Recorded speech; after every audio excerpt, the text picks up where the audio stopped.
Okay, so I wanted to talk about mistakes, and in particularly mistakes that I have made buying used tech, primarily from eBay, and hopefully that you won't repeat the same mistakes. And they're not in any particular order, other than the fact that I want to probably hit the most critical one first in case you don't watch the whole video. And along the way, yeah, there's mistakes, but also it's a little bit of a primer, maybe some suggestions, hints, etc., to make the whole experience a lot better for you.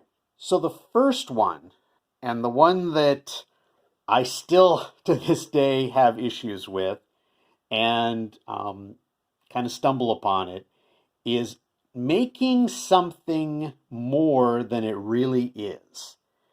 And that's kind of a pretty broad statement. A lot of it comes down to, you could also call it wishful thinking. So, as an example, if I'm on there and I see something that says 4 parts, and I go, oh, well, maybe the person doesn't know what they're talking about. Oh, I'm the elite desk guru, and I know how to make these things work. I'll just buy it, and they don't know what they're talking about. I'll get it really cheap, and you get it, and lo and behold, it doesn't boot. Gives errors, beeps, whatever the thing is. It's dead as a doornail.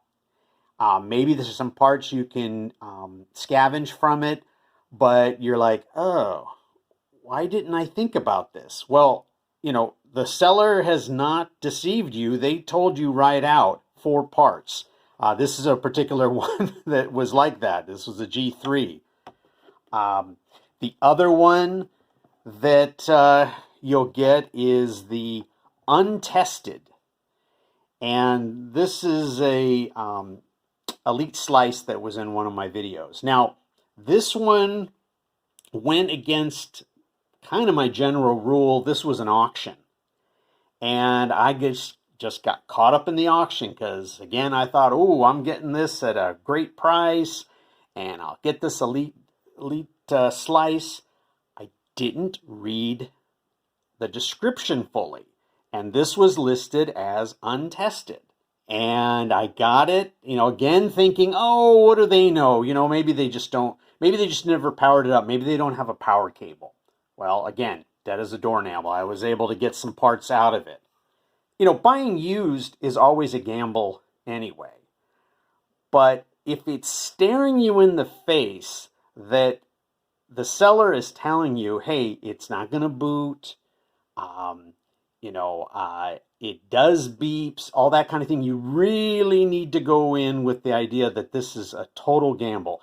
Yeah, I've had some where the particular seller had no idea. I don't know, maybe they found it at a thrift store or something. They had no idea what it was, how it worked, and so we took the risk both on both sides, because and it turned out it actually did run. And yeah, a lot of these sellers, they have tons of these units. They can't test every one of them. So those sellers are not going to say that, hey, this is totally fine, unless they have actually truly tested. So you are going to take that gamble. So again, go in with the idea that you're going to base it purely on their description, because if there's ever an issue with having to return it or put in a claim with eBay, it's going to come back to what was documented. Second mistake I've made, a lot of people make it, I didn't do my research.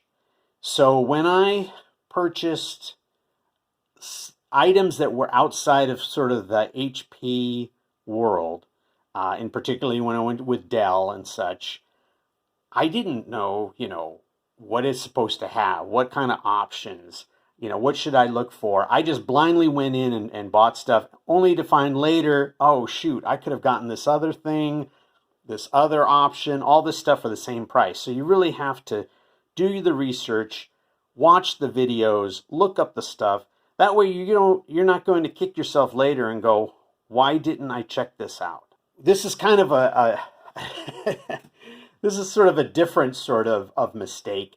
And this is the mistake of waiting too long. So back to the HP Elite, HP Elite Slice, and not this particular one, but I saw a listing for one. Great price. I think it was free shipping. They even had a number of units, looked awesome. I kept thinking about it. Oh, I'll just take a shower, and then when I'm done with it, I'll order it. Took that shower, came out, gone. So I'm definitely not pushing for impulse buying or feeling pressured, but if it is a really good deal and the item that in question is something that you'd really like to have, then just go for it, because you're not the only one out there looking for these types of units. These aren't very obscure. They're very well known. They're from HP. They're the EliteDesks, the ProDesks. Sure, there's tons of them out there, but there are some good deals to be had, and sometimes you do need to jump on them.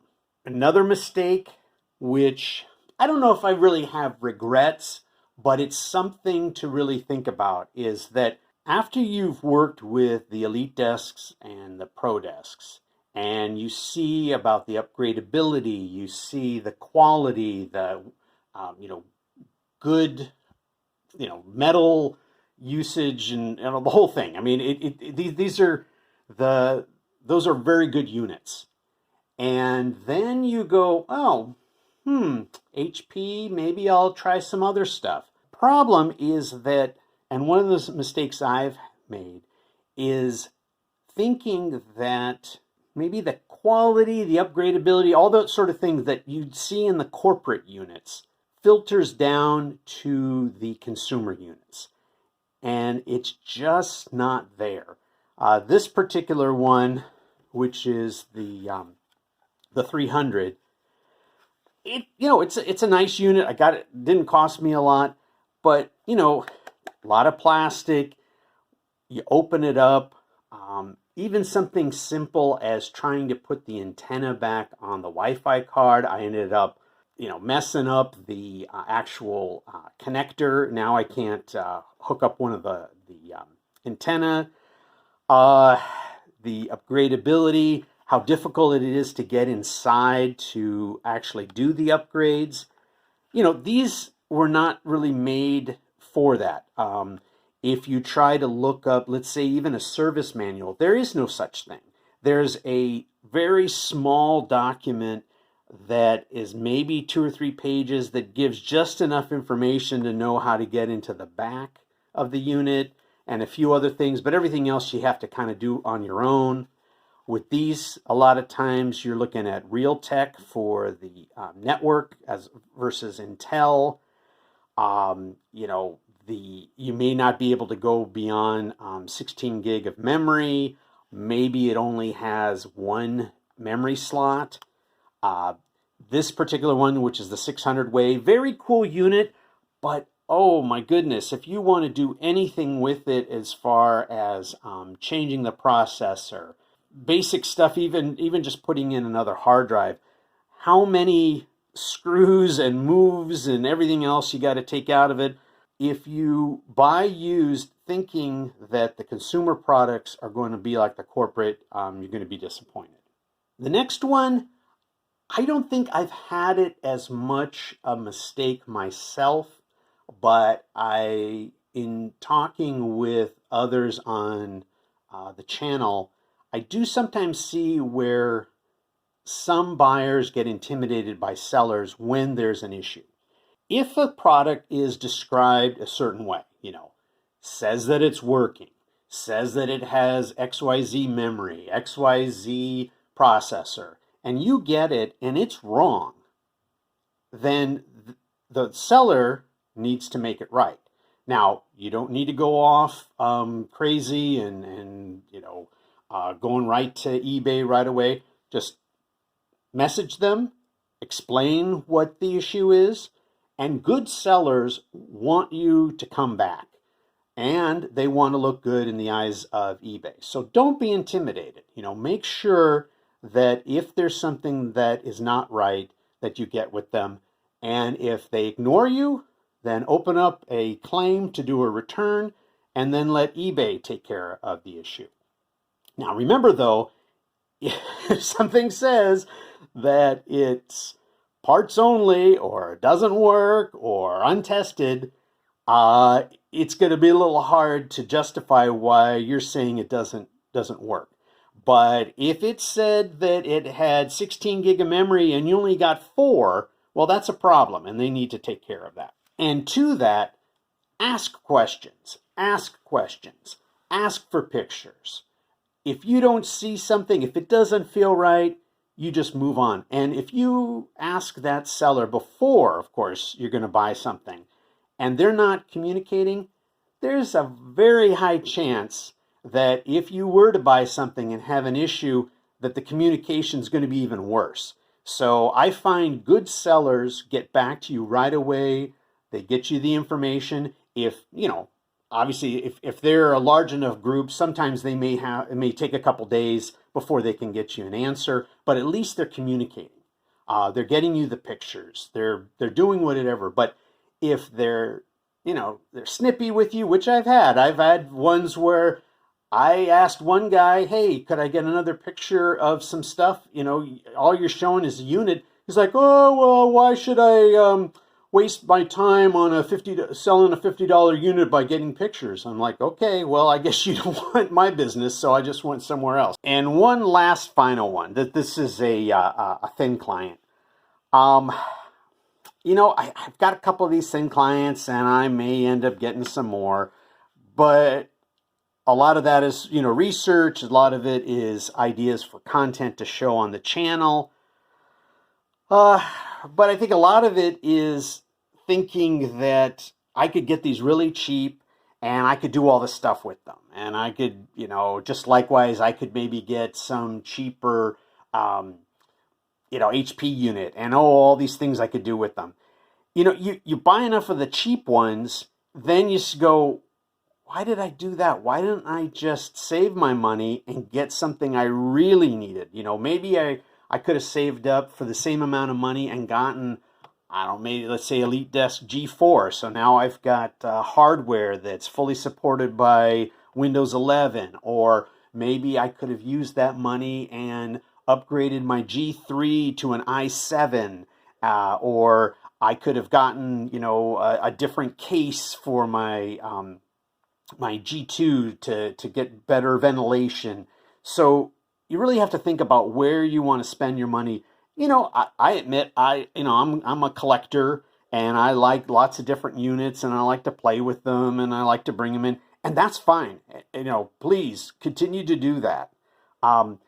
But if you're the type where you're saying, hey, I really need to figure out and put my money at the right place, then it might behoove you to not just buy a bunch of little cheapy things, save that up and get maybe that one thing that you really want. So I hopefully some of these blunders, mistakes, tips will help you so that you don't get caught buying something that maybe is just a total lemon.